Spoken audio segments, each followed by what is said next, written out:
আসসালামু আলাইকুম গাইস, কেমন আছেন আপনারা? সবাই ভালো আছেন? আপনাদের দোয়ায় আমি আলহামদুলিল্লাহ ভালো আছি।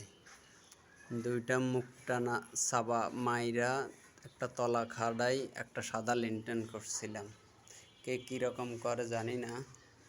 তা আমি এই সাইডেও একটা সাবা ক্লিপও মারি নাই ওয়ালের মধ্যে, দ্বিতীয় ফাঁসও মারি নাই, ভিতরেও একটা গুডলাও মারি নাই, একটাও গুডলা নাই ভিতরে।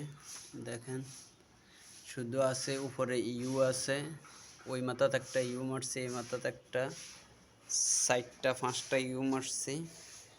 তা আপনারা যে যে যেরকম মারেন, কে কীরকম করেন জানি না, কিন্তু আমি এরকমভাবে করছি সাদা লিনটেন।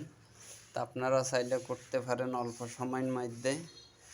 কোনো সাবা মারা লাগবে না, কোনো গুডলা মারা লাগবে না, শুধু দরজার তলাটা খাড়াই 4-5টা ইউ বানাইবেন। 4-5টা ইউ বানাইবেন এরকম লিনটেন বুঝে 4-5টা ইউ বানাই 2 ফুট 2.5 ফুট অন্তর অন্তর মাইরা দিবেন, গাঁথে দিবেন এরকম। গুডলার কামও সারছে, মুখ টানার কামও সারে, সব কিছুই। তো ভালো লাগলে লাইক কমেন্ট শেয়ার করবেন, অন্যকে দেখার সুযোগ করে দিবেন।